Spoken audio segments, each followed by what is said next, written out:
morning I woke up and it was just absolutely beautiful outside. I had to get up, I had to capture it, I had to film it. I just love being able to have these beautiful mornings, but that begs the question, is RVing always wonderful? Is it always perfect? Is it always picturesque?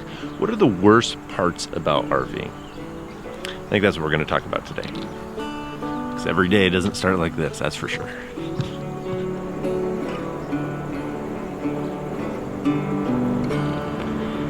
How's it going? I'm Jared Gillis. Welcome to another All About RVs. I obviously love RVing. That's why I have an RVing channel, so that I can help other people out there enjoy the RVing experience. But everything comes with its pros and cons. So this morning I got to wake up and have a beautiful morning that I was able to enjoy. But today there's some things that aren't always fun to deal with. Some people might even say it's the worst thing about RVing. So first on our list, not that we're going to put them in the worst to the less worst. Anyways, we're going to start off with number one being RVing maintenance. So today I have to replace the vent over our oven because ours is getting brittle. The sun is just beating it, wearing it down. So it's cracking, chipping, looking horrible, and it's probably going to fall apart even worse someday real soon. So I got a new one to put on, but RV maintenance, some people might say that that's the worst. Now, if you're gonna ask me, maintenance isn't the absolute worst. I almost actually enjoy it sometimes. But I would say, for me, the worst thing about RVing is when you break down. If you're going down the road and you have something that leaves you stranded on the side of the road, or you're stuck in an RV park, or you're out there and you're stranded because something broke, that to me is the worst. And we've had our share with the older truck breaking down all across this country, and it was never fun. It's never fun to break down and be stranded. Probably the most stressful time is when we broke down and we had that hurricane coming when we were in the Carolinas. We've broken down in Florida, in Texas, Arizona, so many different places. Never fun. I have to admit, I'm struggling a bit today. Hood's up on the truck again. It's Matt's birthday and no start. So I've spent last couple of hours working on the truck trying to get it started. If not, I'm gonna have to call a tow truck. But as many times as we've had the hood up and we've been broken down, we've only had to call the tow truck once. I'm afraid this is gonna be the second time.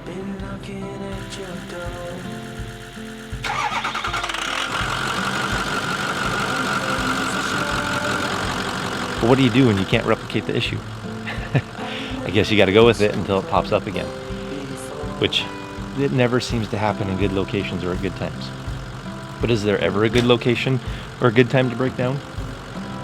Probably not. The silver lining to doing repairs when you break down on the side of the road, because you have your RV, you can have your tools with you too.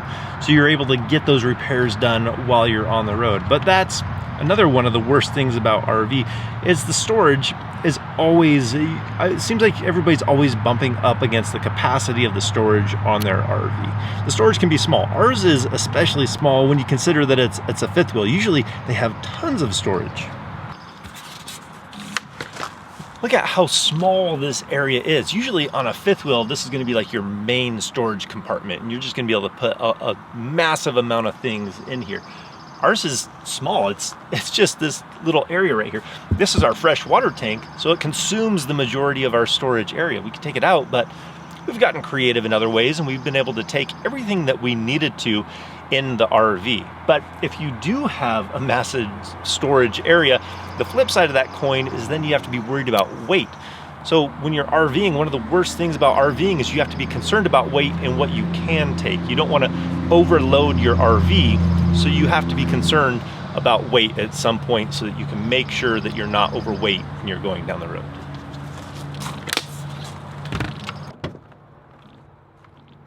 Now, it's also funny how some of these can be a crossover. They can be the best and the worst. So In the beginning, if you're new to RVing, sometimes one of the things that might feel the most intimidating, and it might feel like the worst in the beginning, is driving the RV, getting behind the wheel and actually driving the RV, because it's going to be much larger than you're used to. The ironic thing is, if you look at it from the other side, the driving is what's part of the fun when you're RVing. You get to go to these amazing places and see some beautiful scenery while you drive. But that's not always the most intimidating thing with the RV for somebody that's new.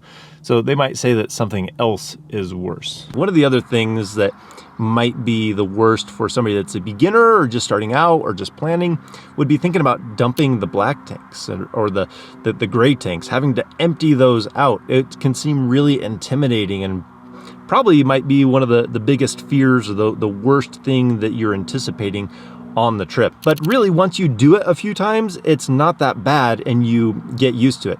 99% of the time, it's going to be a piece of cake and easy. And it's that 1% of the time that it seems like a lot of RVers have that story of emptying the tanks where it was just the worst. But 99% of the time, you just empty the tanks and move on with life, and it's not that big of a deal, and it doesn't take that much time. I'll wrap up that vent in just a little bit. Let's continue on the list.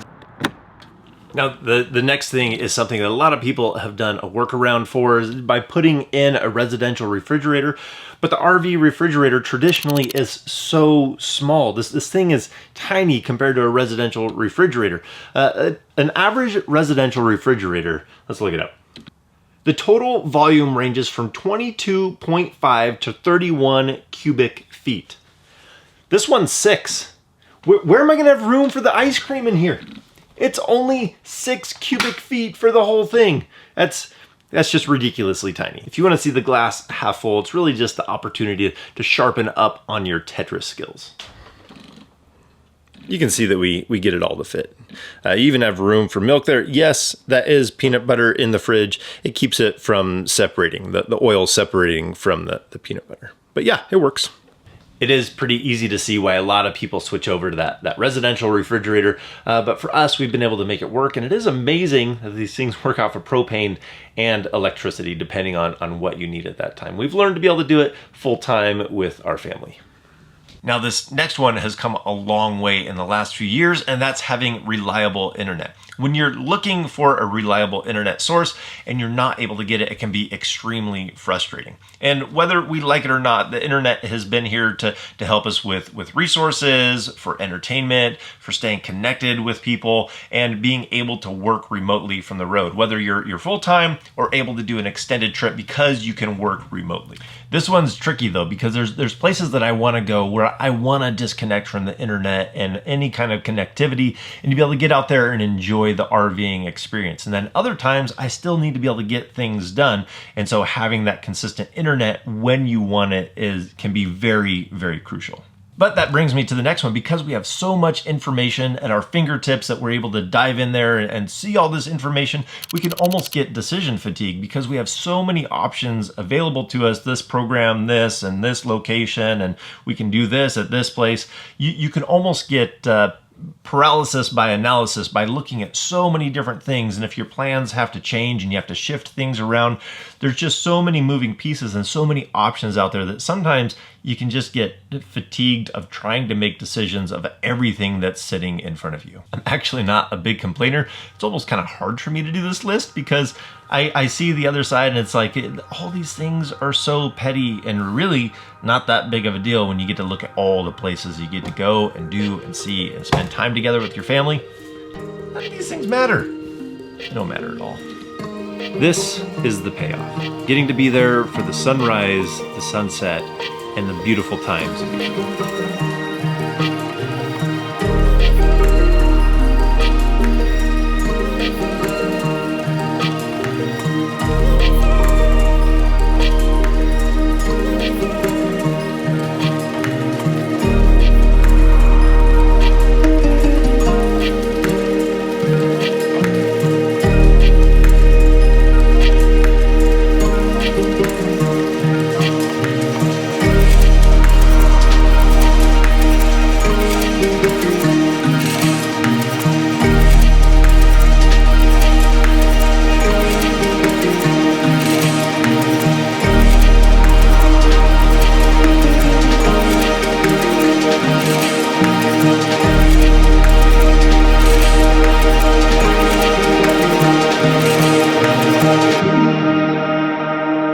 So if you look at the big picture, in a nutshell, we absolutely love RVing. I love getting out there and RVing. It's so hard to beat. So I think that's gonna do it for today. That's gonna be a wrap. So if you like this video, give it a thumbs up. If you wanna see more videos about RVing, hit that subscribe button. And if we don't see you on the road, hopefully we will see you next video.